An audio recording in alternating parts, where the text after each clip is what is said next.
Hello and welcome back to the Pride Pod here on Loud and Proud Orlando, where we've got some new signings to talk about. Last week it was everything about our new GM, and we've already got 4 young signings through the door. So we're going to be talking about Seven Castain, Cara Martin, Nicole Payne, and today Solai Washington was also announced. Then we're also going to talk about the season schedule that got announced last week, kind of take a look at some of the key games there, and then sort of assess our current squad depth and talk about kind of Pride expectations for the fans this year. So welcome. If you have not watched the pod before, this is a podcast all about Orlando Pride, of course.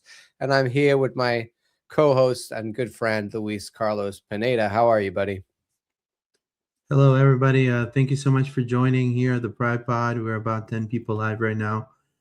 Excited, a lot of youth, a lot of youth really ready to go youth. I'm excited for Seven Castain. I'm excited for the Jamaican national team player that we also signed today. I believe her name was Solai Washington. There you go. From FSU. She had a really great collegiate season. So Orlando making the moves. Exciting. We'll read all your comments and we'll discuss all of that and more. And again, thank you so much for supporting us. Yes, indeed. I mean, I think we were wondering, Luis, like what's going to be the move. I thought maybe Carducci would take a little time to figure things out. So I didn't expect to be talking about some new signings so quickly, but I think this is kind of key to what Orlando Pride has been doing over the last few years. Of course, there's no draft anymore, but these, would be draftees, right? If it was still a thing. We're just able to go out there in the free agency and pick whichever players we want. And these are the players that we kind of selected, 2 of them out of college. Nicole Payne, we'll talk about a little bit later. She's a little different. She's had some real professional experience. But starting off with Seven Castain. I keep wanting to say Chastain, so I got to catch myself out there, Louise. It's Seven Castain, who is a forward. So let's start talking about her. She comes from TCU, which is out in Fort Worth. Luis, your initial thoughts on Seven? Yeah, definitely. This signing to me adds attacking depth to a team that already has, desperately needs some depth, especially in the attack with Barbara Benda, not knowing how she's going to look like, also losing Ali Watt, and obviously having a Marta just recently married, and also not being mentally 100%, wanting to overdo herself, especially a newlywed, you know what I mean? So following the Pride successful Shield and championship run, and a semifinal appearance last year, obviously, we need to continue the train rolling. And just like our new GM said, this is not a reload. This is not a rebuild, it's a reload. So I think with her is a high impact addition for a rotational forward, a substitute. I think the age and the upside is big with her. Providing goal scoring threat and versatility in Hines' system. And Hines scouted her, so he knows that this is going to kind of go and match his type of style of tactics. So, it's kind of like a quick transitions and high pressing, and that's what she does. Worked on a 4-3-3 system, 4-2-3-1. So we rely on wingers that will stretch the defenses and create chances. So Castain has demonstrated that in college. 5 to 10 goals in her rookie NWSL, in the season. You know what I mean? I think she had 2 hat tricks as well in the collegiate level. So definitely is, if given the appropriate minutes, it can make a physically uh, an impact coming off the bench, kind of like what Simone Jackson has shown. Especially a desperate backup for Barbara Banda. So I think it bolsters depth, because there's going to be some international call-ups. There's going to be some potential injuries. So the Pride, looking ahead and maintaining an offensive output, I think it's important. So I'm happy. I think it's this person was scouted for Seb. I think Seb approved this, and I think with forwards with a lot of speed and composure, kind of like what Ali Watt did on the double year, I think Castain fits that kind of dynamic threat who can play centrally, or also like as a backup striker, or also wide. I think I have some of her data here: 74 shots, 33 on target. So she's definitely very aggressive on the box, and especially because Seb, or the Pride possesses the ball very heavily. She can definitely slot into rotations with Summer Yates, and kind of takes over more of like it's not an Amanda Allen on steroids. I mean, pardon my French, but I just feel like it's an Amanda Allen on steroids, and it's something that is very comparable to what Ali Wood was doing. So it's going to add a lot of competition on the striking corps, but also it adds a lot of flexibility against very compact defenses. So it is a striking signing for sure, 100%. Yeah, I think I'm really excited for 7. I've actually got the hat trick here that she scored, Luis, against Grambling for everybody to see. I managed to find a clip of that. So if you want to bring that up for me, and I'll play. Oh yeah, right here. Hold on, let me take mine out. There you go. I mean, I think this just like gives a good example of the kind of what you're talking about, like the directness, the speed, the Look at that. drive, the Boom. desire. Here, she's getting the goal off the header, but she scores more than this, you'll see. So she's a threat, man. I mean, she's a real threat. And TCU is a extremely good program. Like they are really one of the top colleges, and she's been a 100%. part of a team. She's been there for 4 years. She's been, like she's a veteran of this team, and a player that they really rely on. So there she is scoring a header, which was, I think, a really great example of how diverse she is. But she can be, a very direct, aggressive forward, really one that I think physically as well is something that we haven't had. Like, I think not quite the level of Banda, but I think, more like able to hold off a player, that kind of turn a player, that kind of forward than we've had maybe with other options there. Not likely to get bounced off the ball maybe as easily. Yeah, Ali Wood would give you kind of something similar to 7, but I mean, that does sound so bad, but Ali Wood would just run, and it would be like kind of like a bump car sometimes. She would just run too much and then not be able to make a cross or going out of bounds. 7 runs with purpose. And I know it sounds kind of little, hopefully I'm not upsetting anybody, but 7 runs with purpose, and she is a threat because she dominates when it comes to finishing plays. So that is something that we truly lacked last season. And not disrespect to Ovalle, but on the wings, after Priska really wasn't that much of a help. Then you have Ovalle kind of more going in towards the middle. and kind of being more of like a 10, not so much on the wing, with a great, great technique by Ovalle, but not really a physical, fast-paced player. I think 7 is gonna definitely bring um, tremendous upside for this signing, and not only that, 6-7. Don't go there. Don't go there. I got her other hat trick here, Luis. Let's watch it. So here you can see it starts off from a penalty. She's the one in the team, obviously, like the leader, intelligence, her awareness. Like she's got really good box awareness. She moves really well in the box as well. That kind of poacher's instinct. So I think that's great. And we'll talk a little bit later about squad depth. But as we know, we've really only got Barbara, who's a true forward, now. and I feel like 7 is another real true number 9. She could play on the wing too. I think no problem. She's fast enough.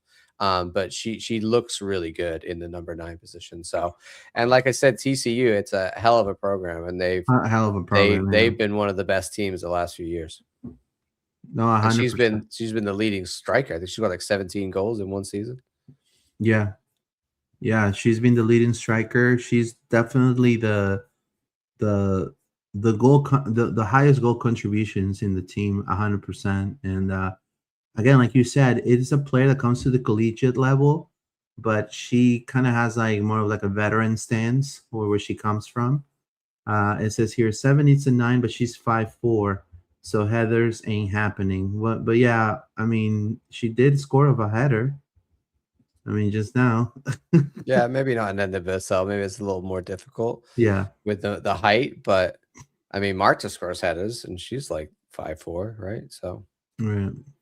So I mean, it can happen, but again, I think she could fit into a really good rotation, and I think that Orlando Pride is showing, just like we did with Emily Sams and Caria Bello and Corey Dyke, that we can definitely, we're really good at poaching talent from the collegiate level that we heavily scout, and we do not stop scouting.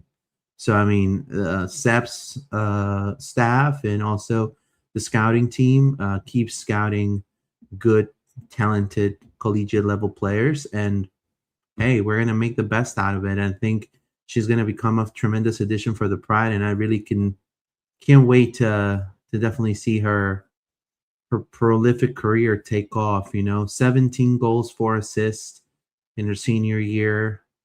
2024 junior year, 13 goals, 6 assists. 2023 sophomore year, 7 goals, 1 assist. 2022 freshman, 3 goals, 4 assists. So 40 goals her total collegiate career, 15 assists. So definitely great numbers, in my opinion. yeah, like Shinta says, she'll be great backup for Banda. 100%. Yeah, One Star FC says, let's be optimistic, people. If Marta and Esther can score headers, so can 7. There you go. I gave Ovalle the benefit of the doubt, saying that she came in late this season, hoping her sophomore season is 10 times better. I agree with you. Derek Parker says 7 is a good fit, good get for the club. Can you imagine a 7, Simone and Salai front 3? I'm ready for 26. There you go. That's a good call right there. Signings have been great, focusing on where depth is needed. There you go. Marta header when LMAO. All right, let's talk Cara Martin, Luis. The next player that we signed, that is a goalkeeper. And not only that, she is the Big East goalkeeper of the year for 2024. So a very, very good goalkeeper in the collegiate system. I found a really great save she made for her team, Georgetown. So I'll play you that in a minute. Luis, your initial thoughts on Cara? Obviously, this feels a lot of competition when it comes to Macron and this signing right here. I still feel that Seb may may give Anna Morehouse some minutes. But again, I do want to say something though. If Anna Morehouse is not working or she dips, like we gotta give these other two goalkeepers a chance. We already did with Matt Crone, and she, a lot of people said, "Oh, she's too short" or whatnot. I mean, she did a great job. But this goalkeeper, Cara Martin, she's phenomenal, man. I mean, you're talking about, she's definitely going to be a reliable goalkeeper. She has a shot stopping ability that it could definitely be for NWSL, you know, um, caliber. I think Seb kind of demands their goalkeepers to kind of feel comfortable with the ball on their feet, or for the build-up play and quick distribution. I think Martin's low goals against average and high save percentage, it fits that type of defense. And obviously she could thrive in high pressure scenarios. She's had a lot of shutouts in the collegiate level. You're talking about 8 shutouts in 2025, 59 saves.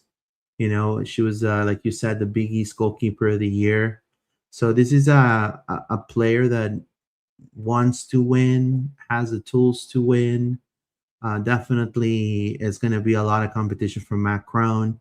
And but again, if Morehouse is not working, we have 2 goalkeepers there that can definitely fight for that number 1 position.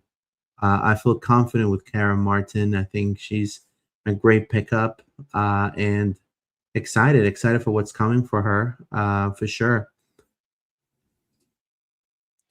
Yeah, I mean, it's going to be interesting what happens. I mean, we've got another goalkeeper here, and arguably a very good potential goalkeeper. I mean, I do think that's a position where you do see an NWSL goalkeepers coming out of college and being able to hit the level in NWSL pretty quickly. I do think that there's less of a learning curve for them. Like, obviously the standard is still up there, but we've seen, like, last year there's several teams that had young goalkeepers that became very good, very fast. So definite competition for Anna Morehouse. We've now got 4 goalkeepers Yeah, on I the think roster. we might see some movement. I think one of them is gonna leave. I hope it's not the one I think it is. I would love to see a loan potentially for one of our goalkeepers if that's the case. We'll see. I mean, we don't know how they feel about them, where they rank them. What we really know is that Anna Morehouse is favored by the coaching staff mainly. And she did have a very good season in 2024. 2025, not so much. So maybe if Anna is back to what she looked like in 2024, then maybe Anna is the person, right? But we have seen that there is a consistent issue there. So now there's even more competition behind her. How do they feel about that? How does Caitlin Carducci feel about this, right? Is she got I don't know with these signings how much she's got to do with them, having them be so quickly after she arrived. Is this mainly Seb's people that he wants to bring in? Is there a real reason that we brought her in? I don't know, but we'll have to see what happens with the goalkeeping core. But there's no way that we're gonna roll with 4 goalkeepers with a wage budgets and just registration. Like, there's no point in having 4 goalkeepers on the roster. So something's going to change. We'll have to see which direction they go. Maybe they'll look to sell Anna, and we'll have a goalkeeper fight out between Morche and Martin, and also our good friend Cara from Martin, Maitland, Matt Crone as well, who's Matt also in the Crone. roster. So we'll see. I don't know. So, But we have a lot of good options in yeah, goalkeeper. so Let's we say that. also had Kat Assman that's on loan, Yeah. I but mean, that's why people say at 5. It's like, yeah, I don't expect. I think Kat Assman, like, I think her contract's up at the end of that, right? I'll have yeah, to check. yeah, In which contracts case, up. if her contract's up and when the loan ends, then she's just Yeah, I think not she's going not to going to come back, continue. and we just won't have her registered. But yeah, there's been a lot of the second and third goalkeepers seem to constantly change, right?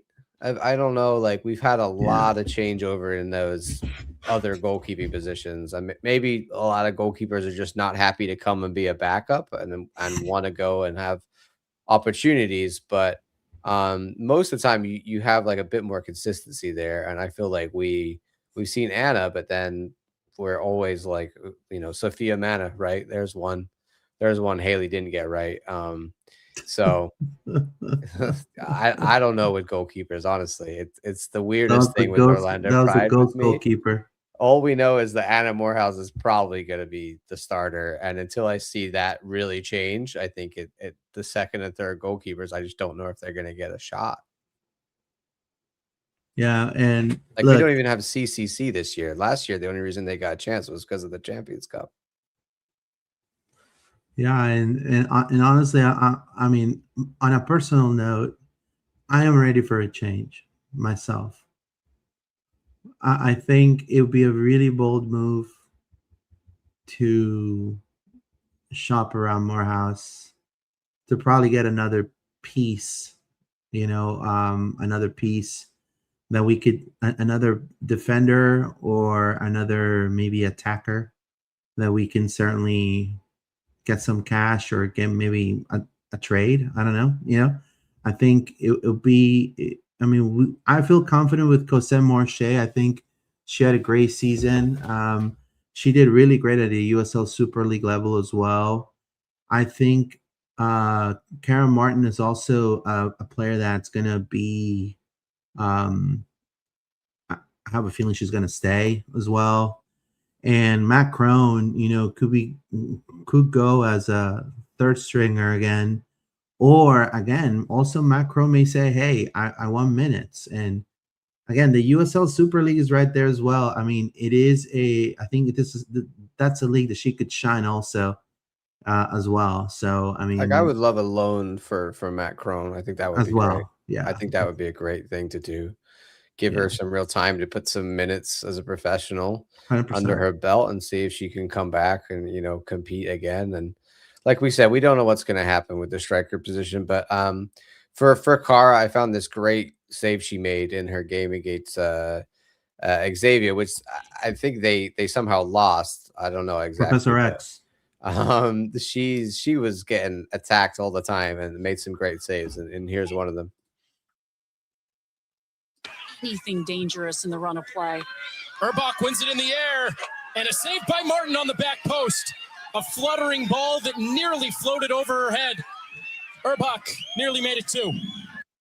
It's just some Pedro Galese type stuff there, Luis. Got some running back, diving your hand back, and yeah, I mean, I think definitely like a good size for a keeper, right? I think she's a good imposing. Nearly floated over her head. As you see here, Urbach. She's got a great reach. I mean, that's really impressive.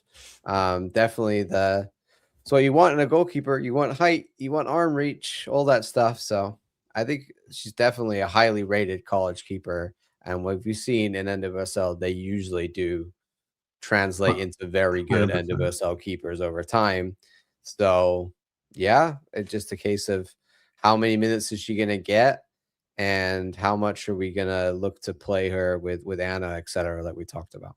It says that One Star FC. Yeah, Anna would have reacted in slow motion in that situation and conceded. The one match I watched of Martin, she was so bad, but it was against FSU. So this is Jax just got Roque, and I would love to sign her another Maitland native and a Noel, says Shinta. This is either Crone or Anna Morehouse's Shinta as well. One Star FC says Anna might be on her prove you deserve goalkeeper 1 year and Crone may leave out alone. It could be. I mean, it could be, but with Anna, it's a love-hate relationship. We've seen magic from her.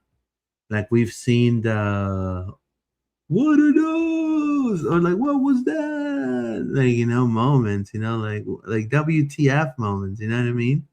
Like, what the, But you know, again, when you see those type of saves, I mean, it is impressive. And again, Seb sealed his deal as well. I think he thinks that he's a player that it could excel in his system, and again, is a player that also can, you know, be very physical and not afraid of contact, and has great reflexes and shutouts. That's why she had so many shutouts, you know, especially in transition. She's quick to get up, you know.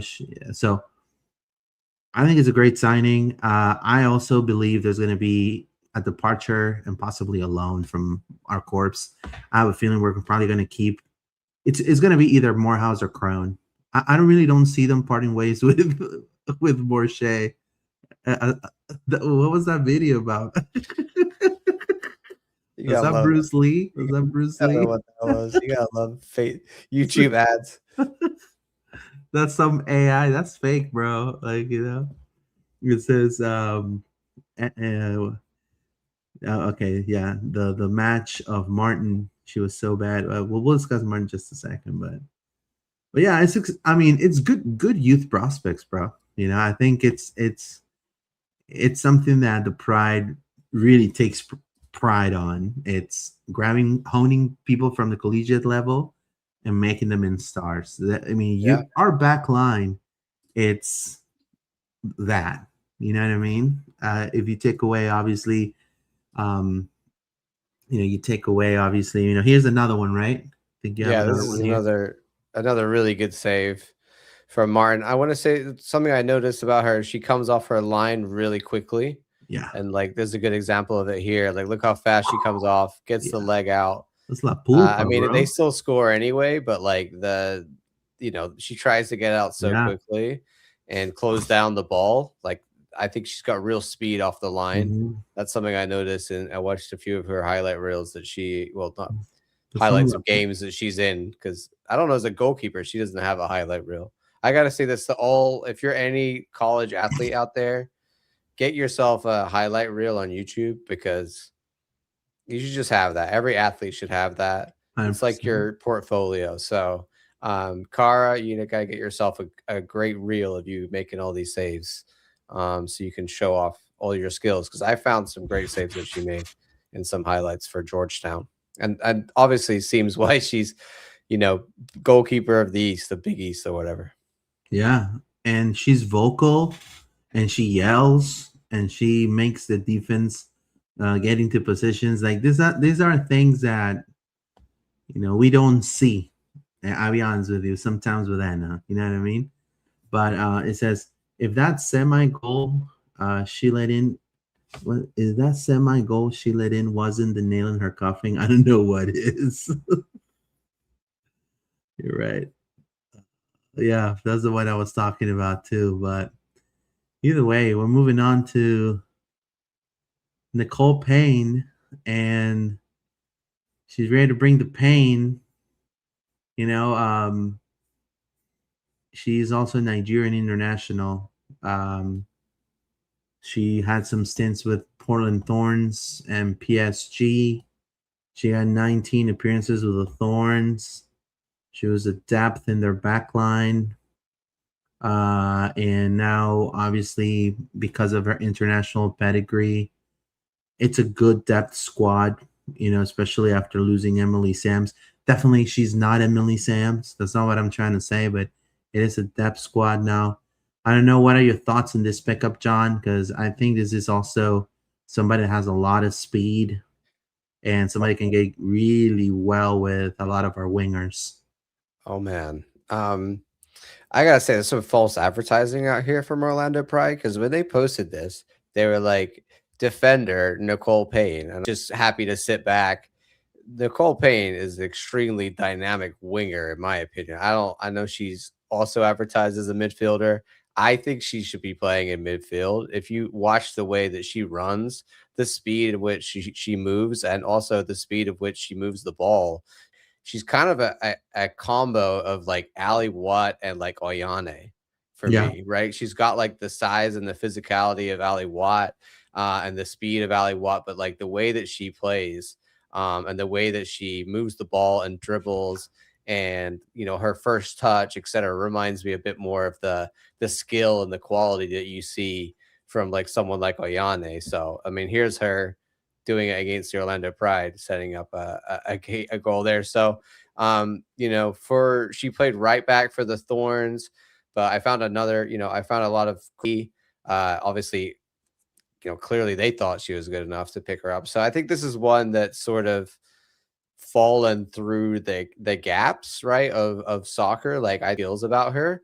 Maybe she's just looking for the right home. But her speed, her, honestly think that based on the fact that we have a lot of right backs, I think they signed her to be a right wing option. That's what I would want to see her doing, just using her skill. I mean, look at the way her feet, Luis, Yeah. there's not a lot of players that can dribble that fast and control the ball that well. And that's something I noticed instantly. And I watched other highlight reels of her and I thought, but can she do it in Portland? Like she knows how to do things in this league quickly and effectively, and could be a real force on that right wing back. So I was a little confused by the club, why they kind of lumped her in with the other two, like rookie quote unquote signings, right? That to me was, I feel like she should have her own standalone moment here, because I think this is a massive signing in a weird way. I agree with you wholeheartedly. And I mean, I don't want to, I'm going to say it. I think she should have gotten her own. Just because she's a Nigerian international, you have to put some respect on that. You know what I mean? Not to say that, because the way you take it is she a rookie? You know what I mean? Like, and she's not a rookie. Now, yeah, I do want to say, and I want to give kudos to One Star FC, because I was going to bring that up just now to John. That will mean that Corey Dyke is going to move left, because on the right you got Oyane and you got also now Payne. But if you were talking about her footwork, and I noticed that as well, perfectly pair up that signing that Ovalle can just go forward and forget about the back, and then both players on that right side having good technical abilities. That is something that it's great to have. And then nonetheless, on the left, having now Carey and Corey Dyke, both very solid. And not only that, it could kind of take the load out of Carey, because she's had some knocks, you know what I mean, during the season, and she kept just playing over them. But now with Corey there, that's another peace of mind on the left that could be great for the Pride. So I think this, to me, when I saw the advertisement as well, I was like, why she didn't get her own thing, But again, I don't make the rules. I don't make the determinations on that. And then also, you're forgetting about Mace. That's and then Corey Corey could also play center back. Well, that's what I'm saying, is like we've seen with other, like, just because we have like 4 right backs doesn't mean all 4 of them are going to play right back, right? I think Nicole could play right wing. Definitely, I agree. Like, I see Corey being a left back. I see Haley Mace being a center back. Like, you're going to have options. I also think, like we talked about earlier in the preseason, I feel like Oyane should be pushed up playing right wing as well. So you could just have 2 right backs and 2 right wingers. Exactly. Like, if we wanted to. So when we've lost Ali Watt, in terms of right wingers right now in the squad, like only Julie Doyle is arguably Payne could be a right winger. out and out right winger. So I would love to see what happens if you put Oyane, put like Nicole as the right wing options. Let Oyane play from the left wing. Let Ovalle play from the left wing, etc.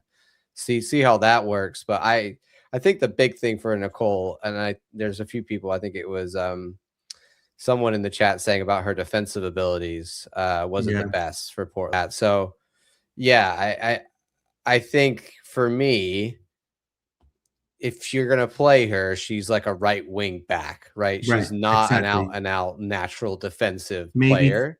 She can clearly defend.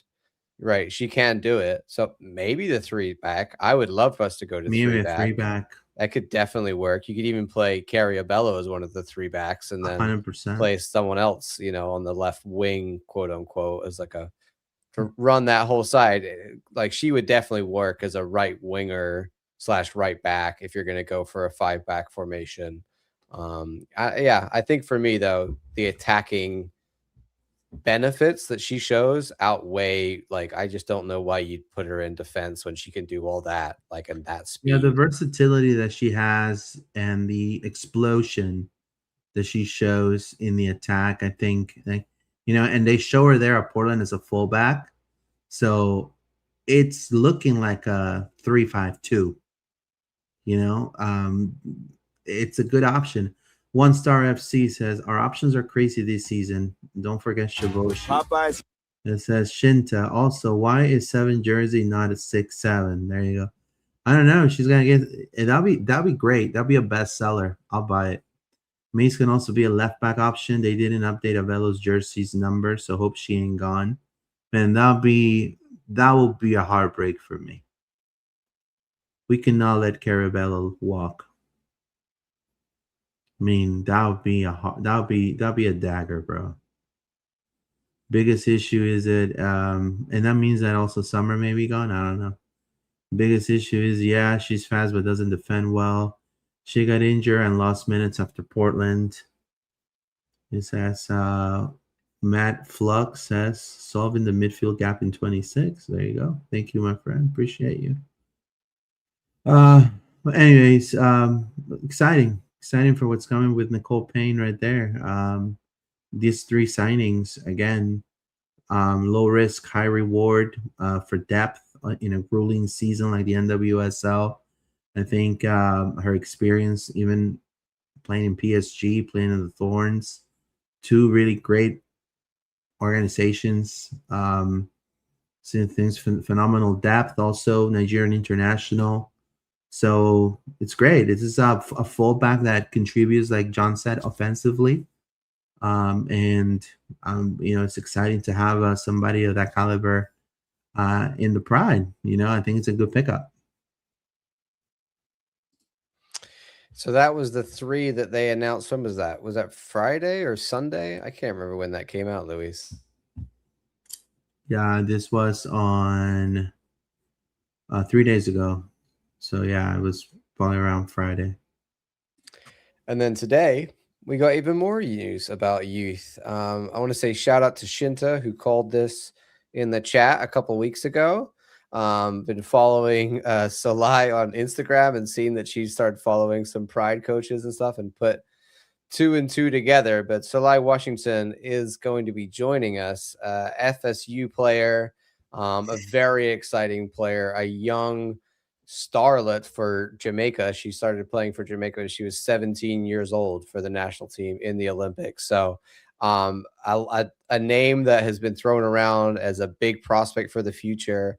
And we have secured her. We're keeping her in Florida and bringing her in. I'm really excited about this one, Luis, because, if you thought Seven Castain was dynamic and exciting, let me tell you about Salai Washington.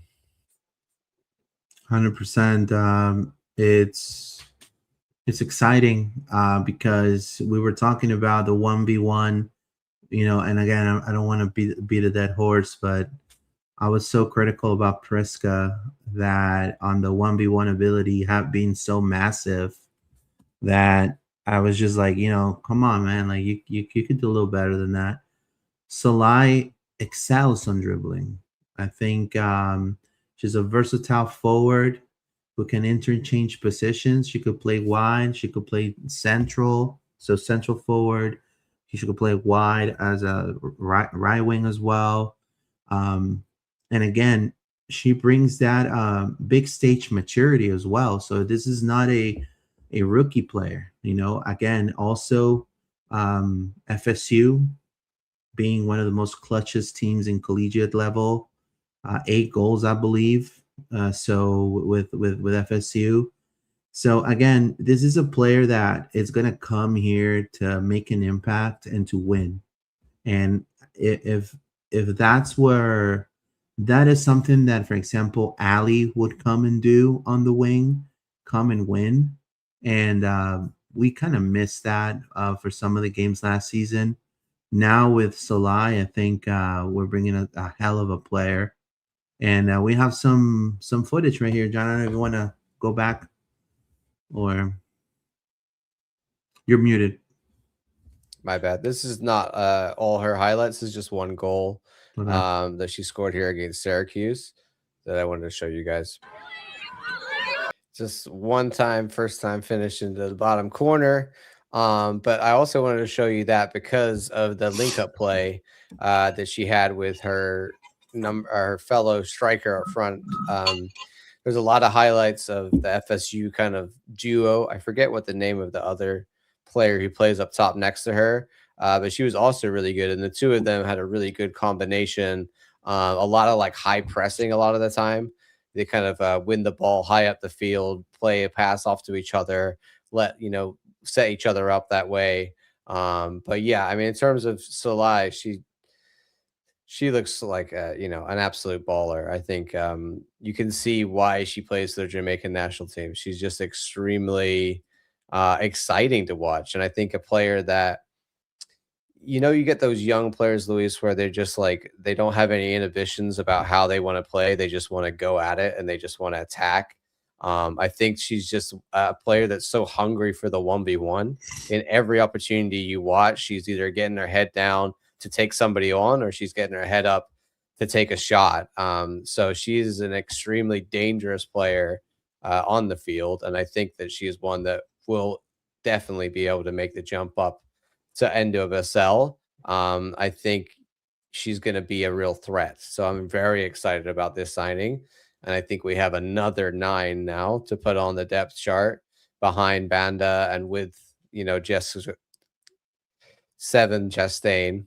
I keep saying Jessica Chastain, which is a completely different person. 7 Chastain. And that's going to be great to see that we have, other 9s that can do it. I think probably Salai is like as close as you can get to what Barbara can do. If you watch her when the ball comes up to her, she's like in that mindset of like, I'm going to turn you, I'm going to take you on, I'm going to go at you, I'm going to get around you, I'm going to shoot, I'm going to score, the same way that you would see Barbara. So, if we're going to play, I don't want this, but if we're going to play a lot like we did when we, sat back deep and we hit the ball long to Barbara, and, if Barbara's not there, I think we could do the same thing with Washington. I think she has that ability to be a solo striker type that is willing to take on defenders and go around them and have a shot in goal, and has all the physicality, I believe, and be able to do that in NWSL. It should translate. So I think this is an excellent pickup.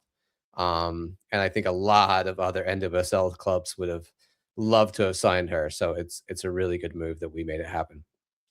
Yeah, she was a key part on the 2025 title run for FSU. Definitely a burst of energy, competitiveness. That's something that was noted by Seb Hines when she was introduced. So, like you mentioned already, debuted at 17 in the 2023 World Cup. Definitely, she was one that I don't know if there's a video, but she helped secure a historic point against France. So she scored against France in the World Cup. So yeah, I listened to an interview, and she said she models herself on like Sam Kerr or like Mbappe. Like she wants that's her kind of style of striker. Oh wow, like Sam fast, Kerr. pacey. So watch this goal here. This is a great one. Just another beat on that far right wing coming down as well. These are the things. Oh, and here we go. Another dispossession. Dudley does it. Washington with another chance. One-on-one chance, and she scores! Man. John, we need that. We need that in the Pride. Yeah, and that you see with Dudley there, I was talking about the high press, and she just wins it and flicks over to her, and then to have the intelligence to create the space. I think that's also, she's got great intelligence. She draws it wide to be able to open up the space. The goalkeeper and the defenders don't think that she can play it through that space, and she manages to get it off. So I think that's the kind of It's not just the physical attributes that she's bringing. Like she has that. I think for her age, she's an extremely intelligent soccer player. Yeah. Like she sees things that like some players don't see until they've been playing the professional game for a long time. And I think you can tell that she's just I don't want to say the word wonder kid, but I think she's in that category, right? You know, you don't play for your national team at 17 in an Olympics or sorry, in a World Cup and you know, not be considered one of the top prospects in the world. And I think that, you know, 2 years on, she's only like what 19 now, uh, got, you know, everything in front of her to go ahead and become like a really top class striker in NWSL or Europe or whatever. Like I think she's going to have a massive career. So the Yeah. fact that she's starting it here with us and she can learn from Banda is going to be massive. I think she can learn so much from Barbara. Not only that, I mean, she's like, I mean, I know comparisons are really horrible, but I see her, and it's a different position, but I see a similar path as Olivia Moultrie, for example. You know what I mean? Oh yeah, But she's in that obviously, group of players when you talk about her. right, Yeah. obviously, Olivia Moultrie is a 10, but I'm talking about, you know, her Lily being Johannes, similar, right? yeah, so very similar to that. And for the pride to poach that is and having that vision, it's gonna set us up for success because she has the drive, she has the determination, and I think that's half the battle, in my opinion. So I'm excited, man. Excited for this signing. And she also said in this interview that one of her favorite players of all time is Marta. So Yeah, I think there might be a little bit of Marta pulling power going on here, where you know it's like, well, who doesn't want to play with Marta and exactly. Banda Who doesn't and want to play with her? Ovalle, and you know if you think about that being a 19-year-old and this is your first professional team that you're going to go play for, and Orlando Pride calls having you know just won the double, and you know everything that we got going on, and saying, hey, you're going to come play professionally with Banda and Marta and Ovalle and you know, Haley McCutcheon and all these other incredible players that we have in our team.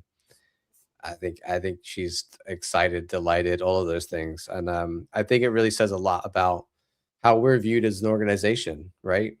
That a player like this, honestly, could I think any team in the league would happily sign. So it says that we are a destination that players want to go to.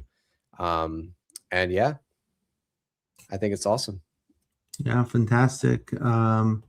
So let's read some comments.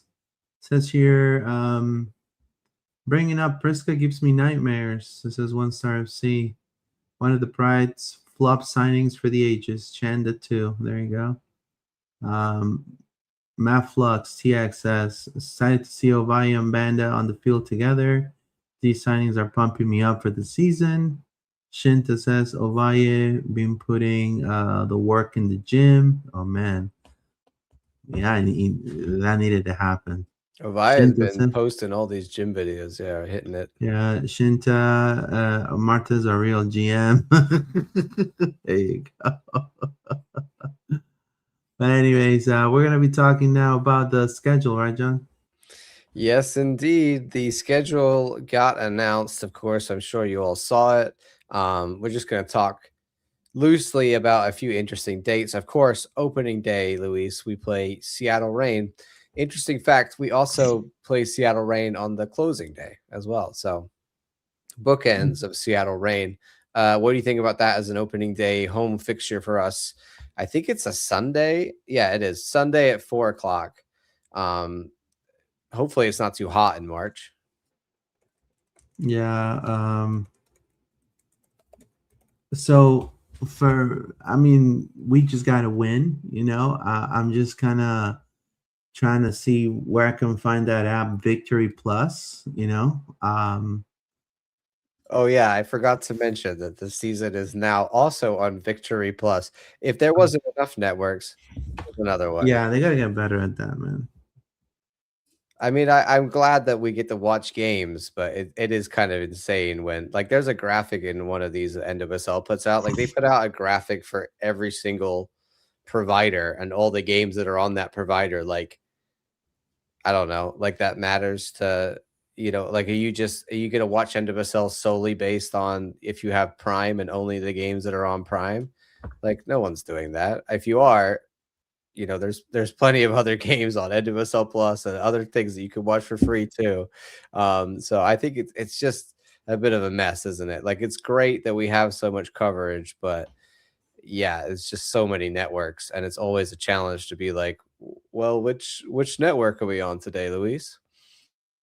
Well, we are on Victory Plus for this game, I believe. So I just downloaded the app just now.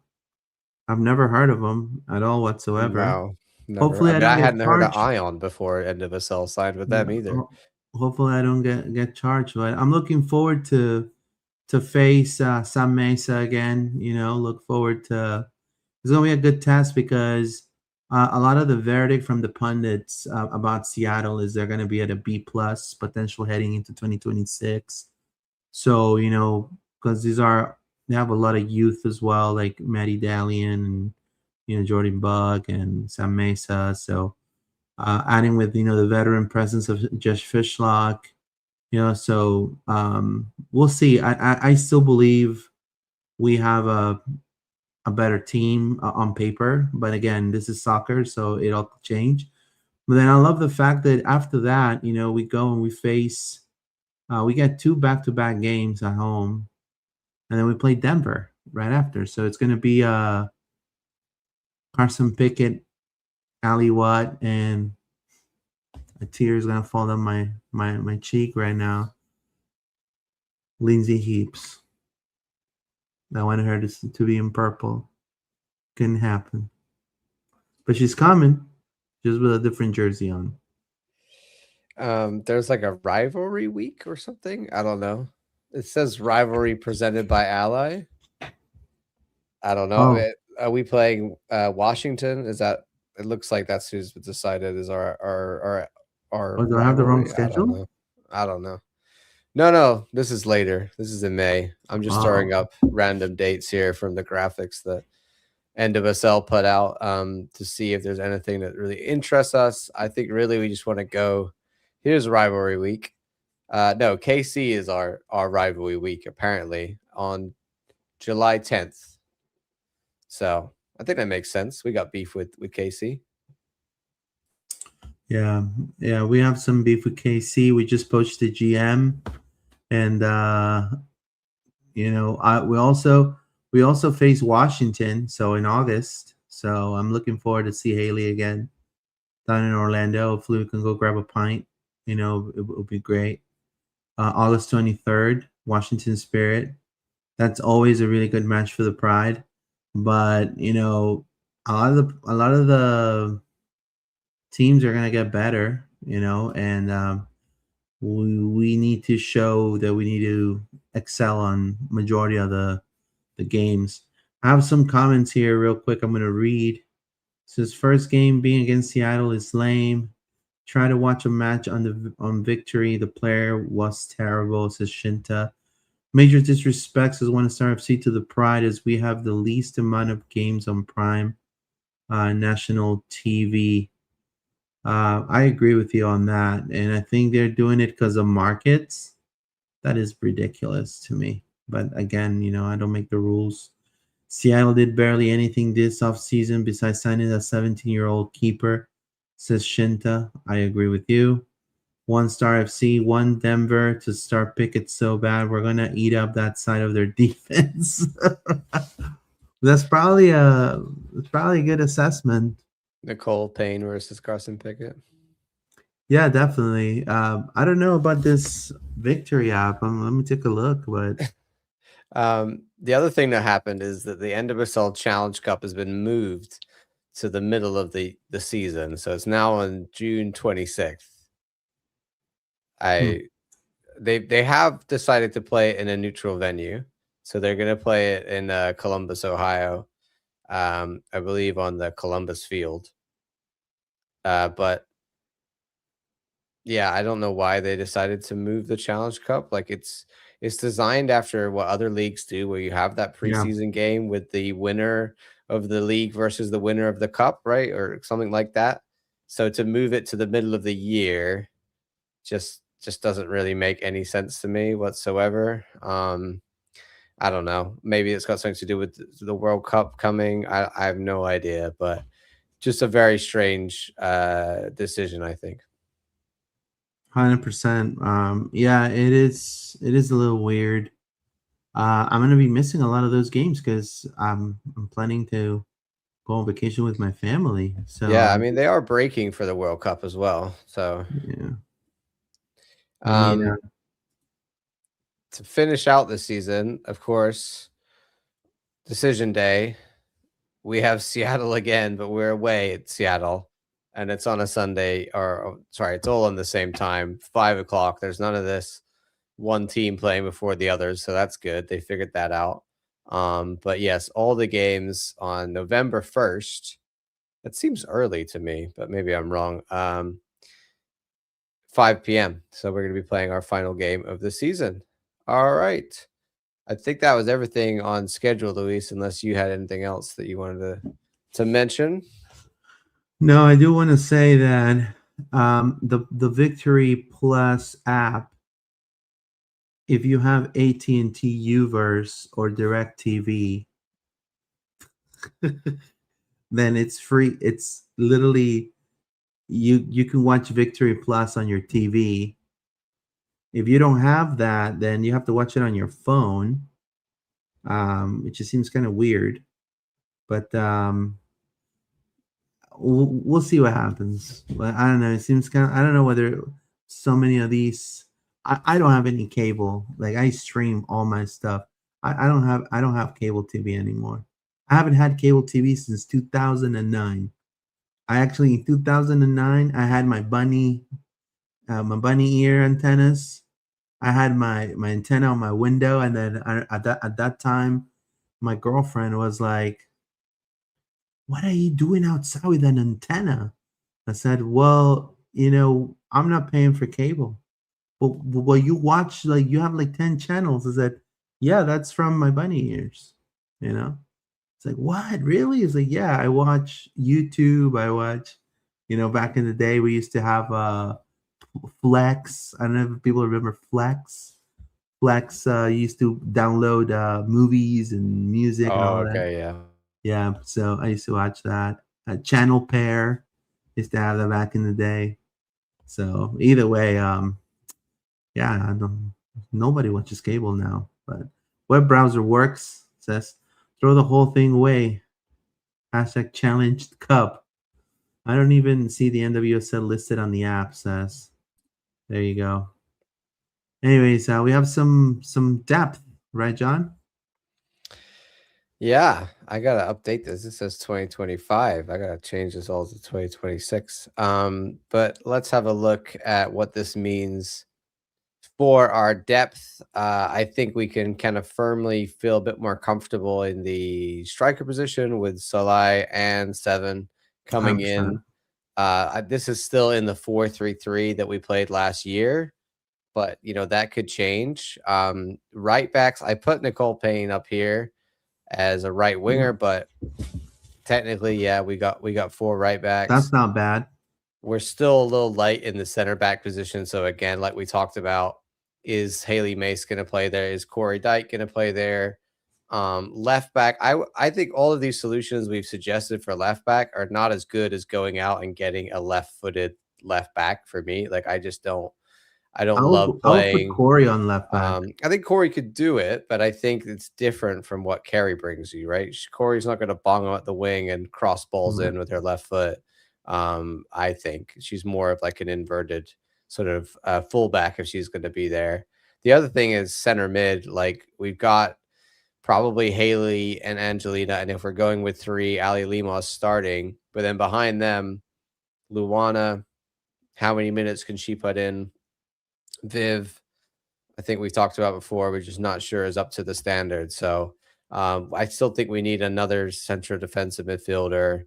I would like to see us not play this formation, Luis. Honestly, I think that's a big thing for me with adding all of this attacking firepower. Like we've got Jackie Ovalle, you're going to have Barbara Banda back. You've got Marta.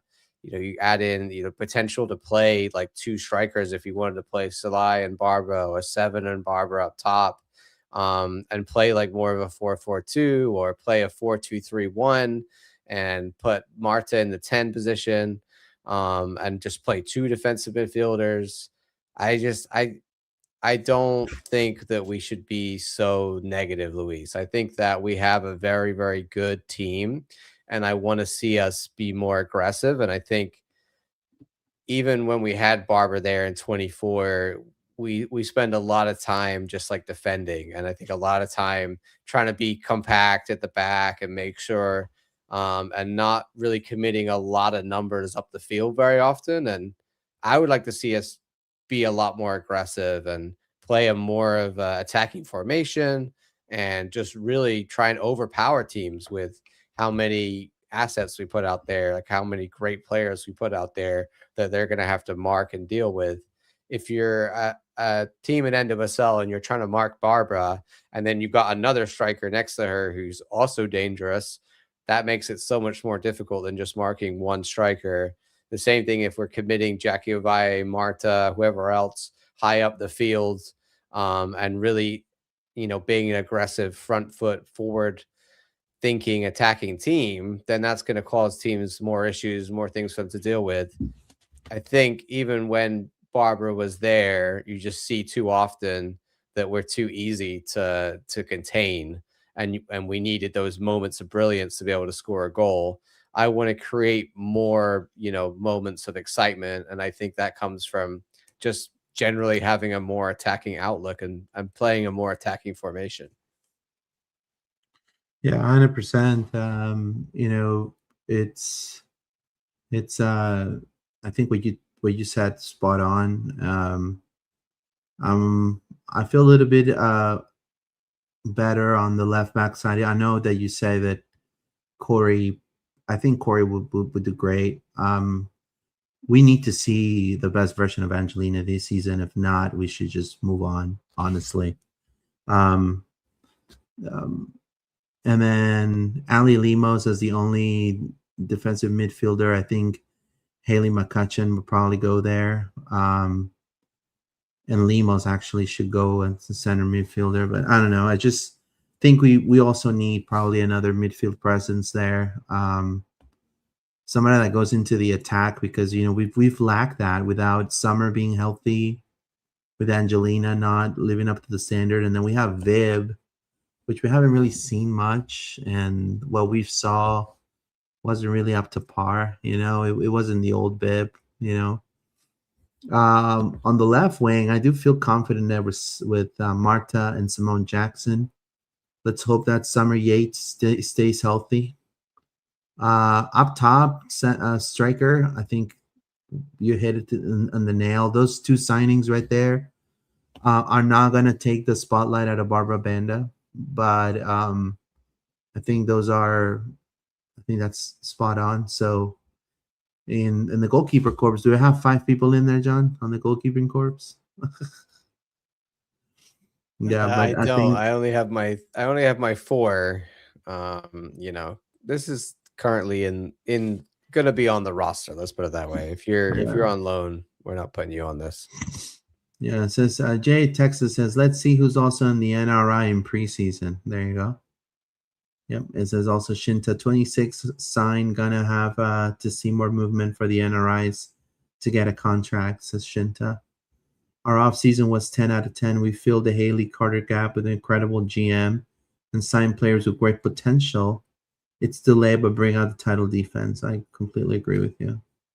I'm happy, man. And that's why I feel like we can't really play this three defensive mids, Luis, because we just don't really have the, I mean, we've now stocked up on wingers and attackers that it just wouldn't make sense to play 3 center mids. Like we just don't have it. So I think if you moved into a 4-2-3-1, yeah, then this whole roster makes more sense. Yeah, to me. 4-2-3-1 is the system. And maybe Jackie Ovalle in the 10, maybe not Marta starting. Maybe Marta, has some games, but comes off the bench. And like, I wouldn't mind the idea of Simone Jackson and Salai Washington and Barbara as your like front Right. three or something like that with Ovalle in the number 10 position.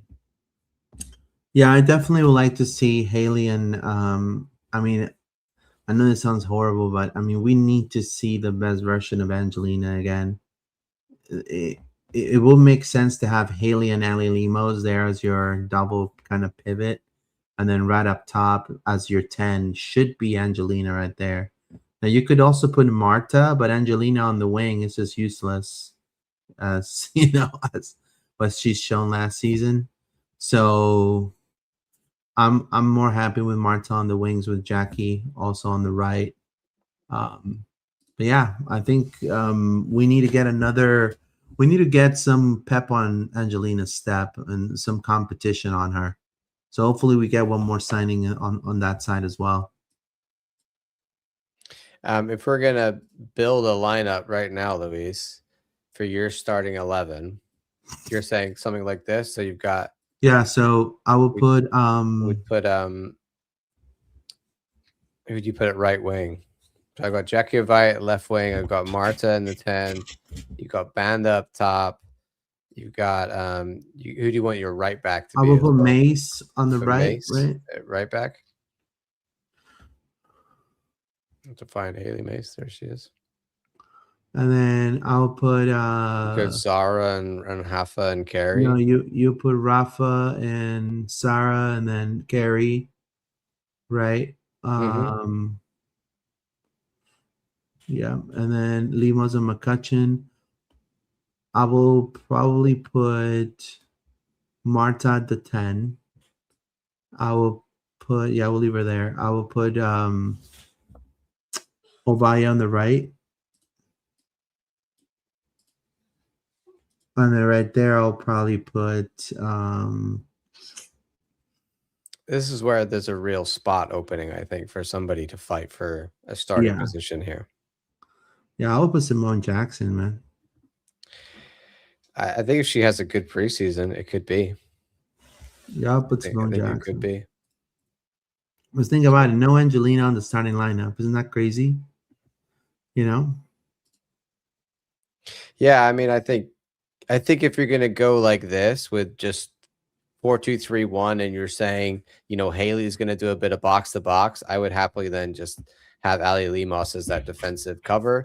But I also think that's where Angelina does better, and sometimes, I think both will work, but we haven't got that many defensive midfielders in. So I think if you went to this, you're just using your assets better, where you're able to play another attacker and we're not, overcommitting. I think also you could turn it into this kind of situation, Luis. Like I wouldn't be against a sort of 4-4-2 where Marta's like dropping in here and you got Barbara, and then Ovalle on the left. When you want to, you can change this out and bring Marta off, and you could bring Salai or Seven on and still play the 2 up top with Banda. 3-5-2 as well. I mean with that's 3 another center backs and 2 wing backs. We could move into that. I think for me, it's the question is who are the wing backs if we do that. I mean, it would probably be Mace. I mean, you could go for we just talked about her. You could do Payne and Coriabello. Yeah, I mean, you could end up with something like this, and then you could play Ovalle here. So you could have a front 3, which is Ovalle right there behind, and Marta sort of in 10 positions, center attacking mids behind Banda. You've got a Bello bombing up, or even a Bello could play the left-sided center back if you wanted to, and you could play someone else here. And then, Payne or Hernandez, like Oyane, to do this role. You still got 2 defensive mids. Haley Mace would be a great, right back / center back. We might be a little bit light on center backs if you go this way. That would be my other argument, right? Like maybe taking your defensive mid problems and push them into center back.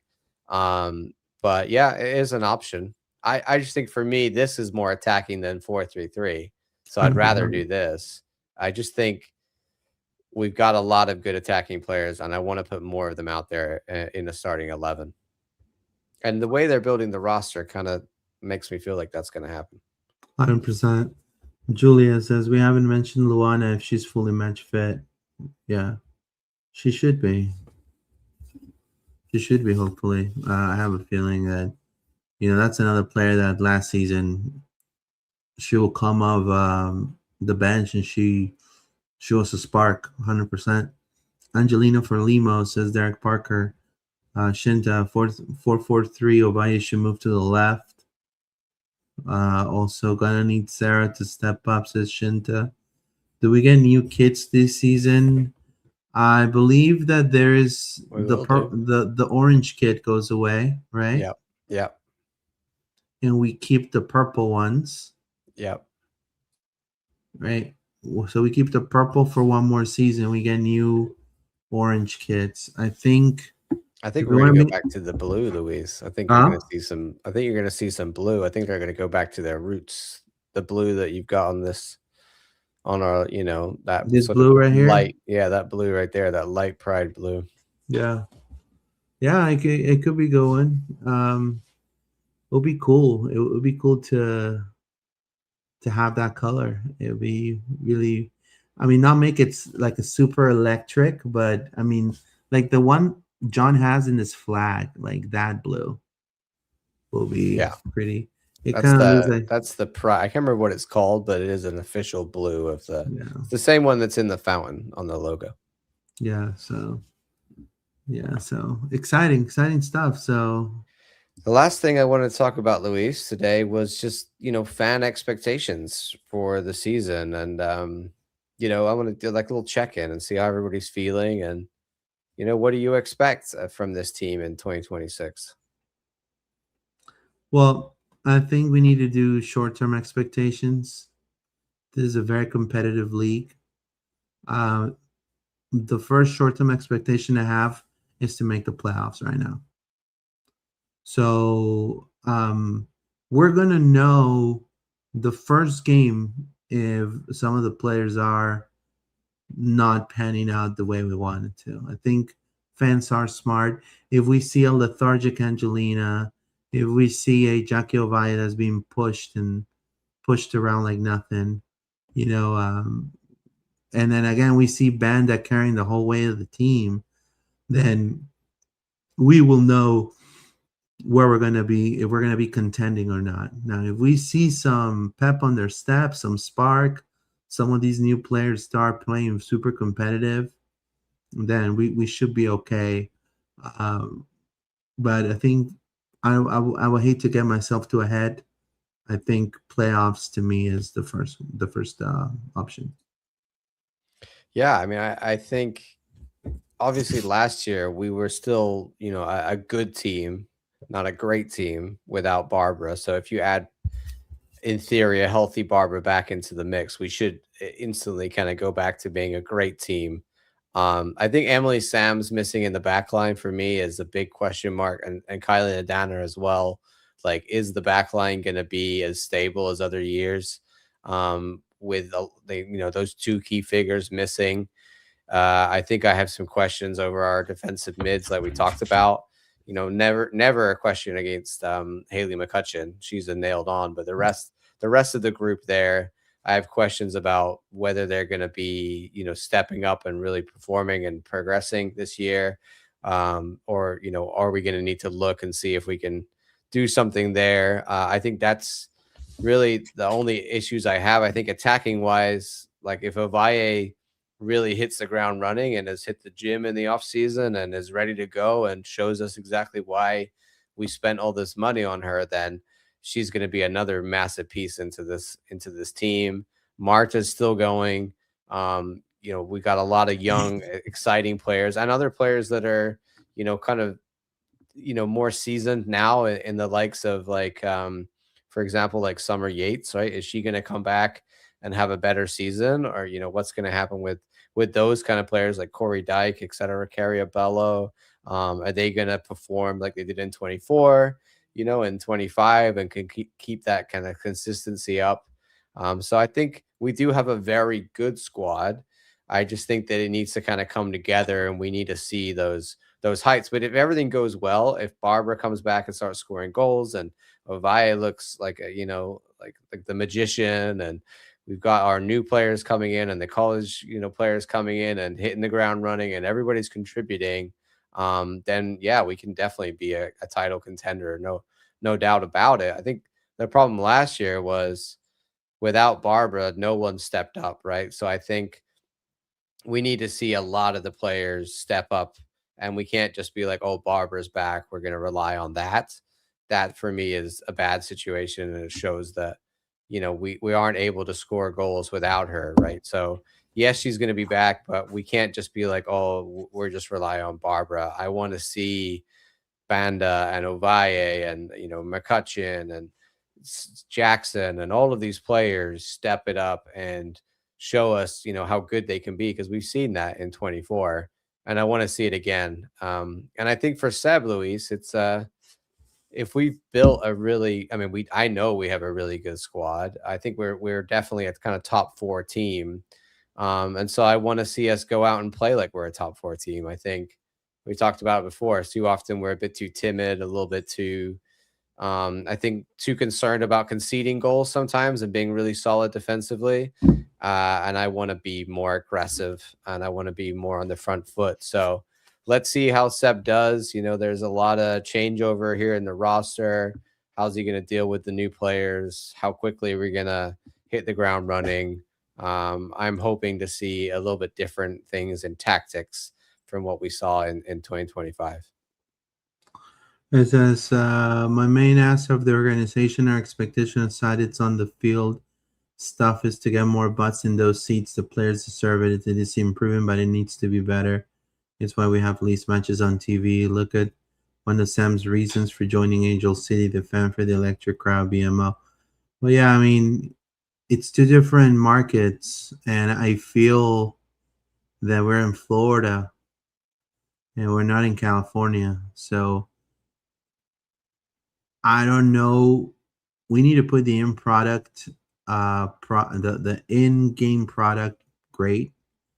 I think we're working towards that. I feel the club is working towards that. But also, we have to build a bridge. And the bridge needs to be a little bit fuller with OCSC and Pride. So I don't know if that's going to take at some point to do a rebranding of the Pride. Maybe Orlando City Women's. Maybe that's it. Maybe that is the change that needs to be to make it grow. But there's a huge potential for soccer in Central Florida. There's a USL team opening up in Winter Garden for the men's.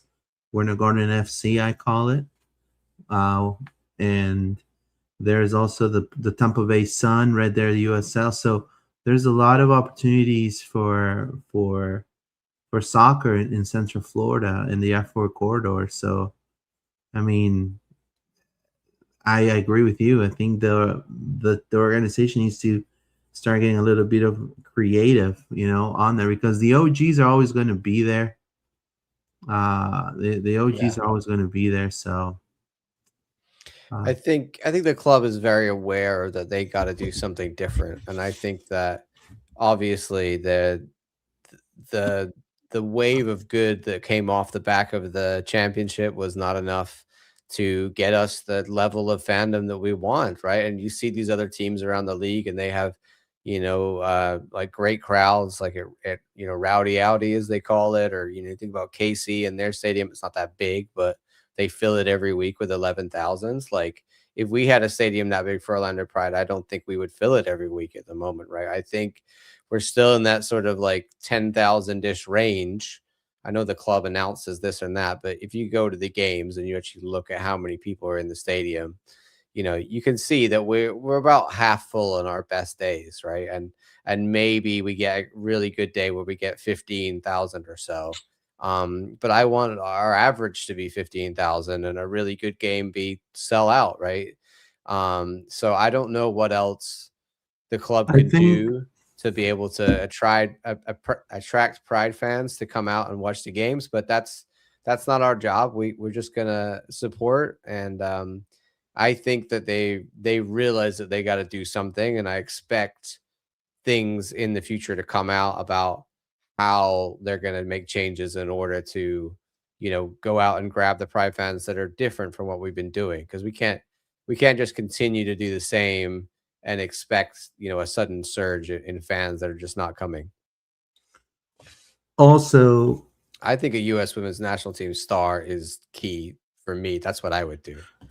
true. That's one, but also I think knowing your market and developing like a street team as well, because it is a grunt. Yeah, I mean, they have all I of that. mean, Like they do, and I do see the billboards, and I see the radio stuff, and I see well, all but the social it media. So it's not all throughout Central Florida. I mean, one of the things yeah, Orlando that's true. City, that's one of the things Orlando City, you have to look at what the Orlando City has done in the past and try to poach on the opportunities that they've failed on doing.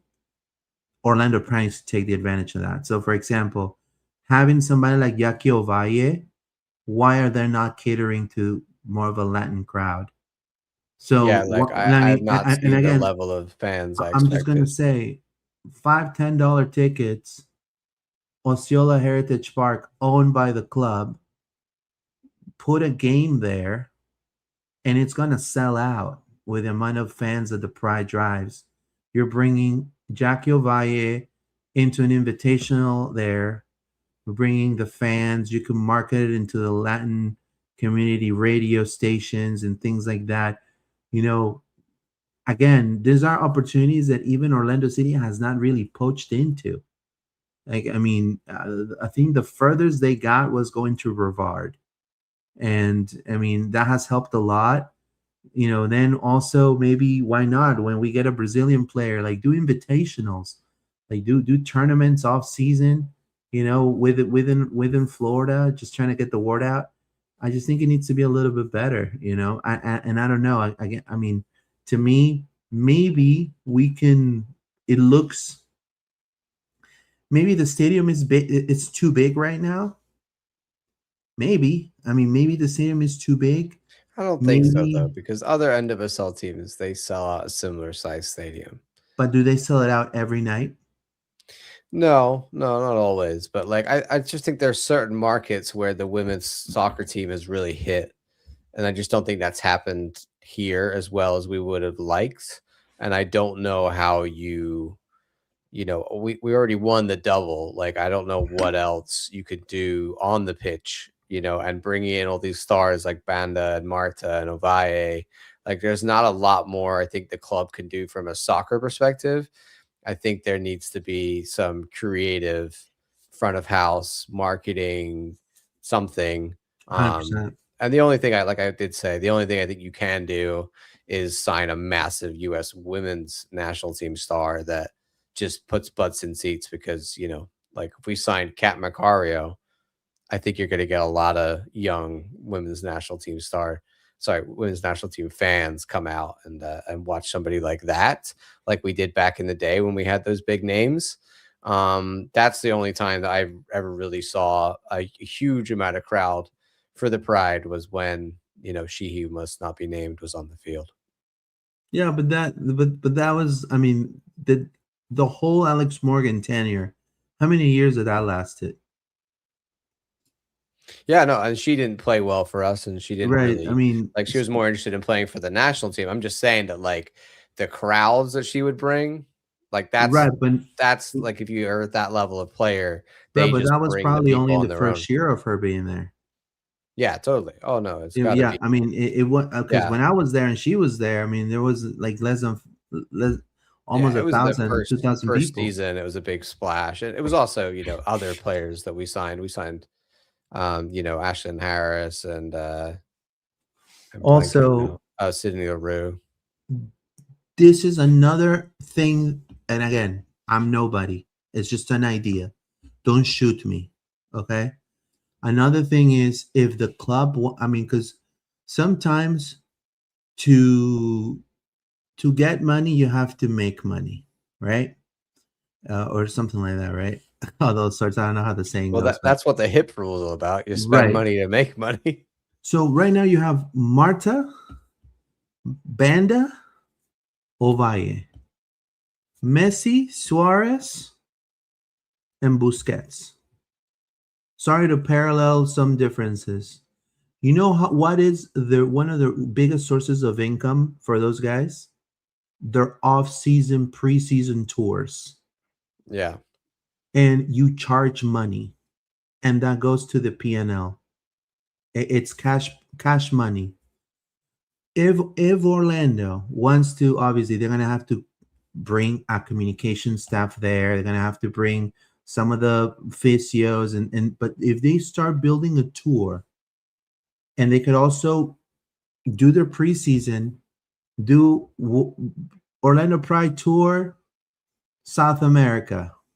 You get a team, who doesn't want, like, even people in Peru will love to see Marta, like retirement tour, Marta retirement tour.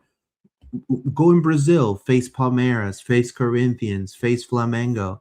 Like, that's gonna bring, like, not only the name of the Pride internationally, but it's gonna bring you cash, because all the ticket sales are gonna go towards, and that is cash money. You're gonna cover some of the expenses. You're gonna have to expense some, but you're gonna have some money right there.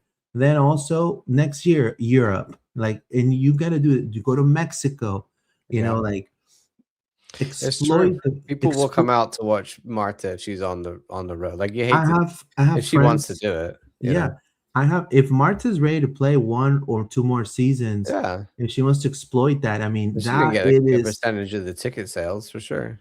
thinking outside the box. Like, I how also much. think you could do a preseason tournament just in our town and Yeah, bring, like we could do other teams. like we could do a preseason thing and bring teams from, that are on our similar schedule, or if there's teams in Europe that break, like Germany, whatever, they take a break in the winter.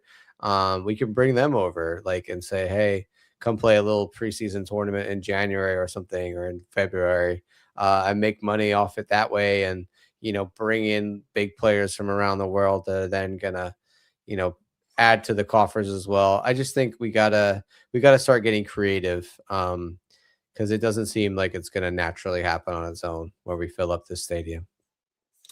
100%. Anything else you want to add, man?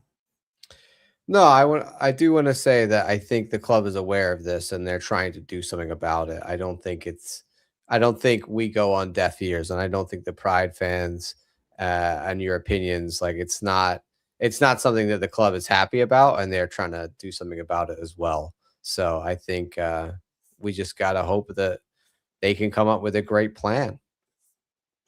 100%. 100%. So it's exciting. Louis, you better go speak to whoever is in charge of marketing, because they're not doing it. Well, I mean, I have some ideas. I mean, I see what happens sometimes. I mean, I see so much marketability with the players that we currently have. I mean, it would have been great to do that with Emily Sams when she was here. Unfortunately, it is a bigger market going to LA. But again, just like it happened with the Pride, and when they first started, getting a star-studded team doesn't really get you results sometimes. It may get you butts in seats, which is what everybody wants, but it doesn't necessarily get you cups. And I think the Pride is a really I mean, it shows in their history. I think when we've had maybe the least amount, or just like what that person said, 1 star.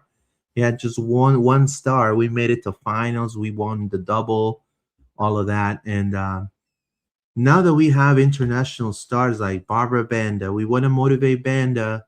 Boom, like do an African tour. I mean, you know what I mean? Like, those are the type of things. Yes, you're gonna expose Banda to maybe other teams wanted to want her, but I'm sure there's been already offers on the table to get Banda off our plate. I'm sure Barcelona, Lyon, Chelsea are gonna come knocking either way. But it's just kind of, we got to think outside the box, and also know where we are, kind of do a little bit better on, getting those people, you know what I mean? Like the Latin community with Jackie Valle, like, go and put the brand out there. I mean, how many little girls, like I have a young daughter, we would love to see, those players coming into the community, Kissimmee. I mean, Kissimmee, it's a huge market right there that it's completely, I mean, right now with OCB and all of that and Orlando playing there, but if we start taking advantage of that too, since they're going to expand the Heritage Park for the Pride as well, so the Pride's going to move there to train, I think it's going to be a great opportunity, to even make the brand a little bigger, and again, always bridging that gap, bringing both clubs closer. I think that's a huge opportunity that the Pride has over other teams. Now, for example, Kansas City Current doesn't have the relationship they have with Sporting KC. You know what I mean? But we do have that, connection with Orlando City. So I don't know, but it's just ideas, but all with good faith, obviously. Yeah, I think that's everything we're going to talk about today on the podcast. So I want to thank everybody who is here and commented. If you have not done so, please go ahead and drop a like on the video. If you have any opinions about the new signings or what formation we should be playing or anything to do with the season, drop it in the comments and we will get back to you guys. As always, you can follow all of us on different social medias. Luis, you can follow him as your Pineda_ORL on X, right, Luis? And where else?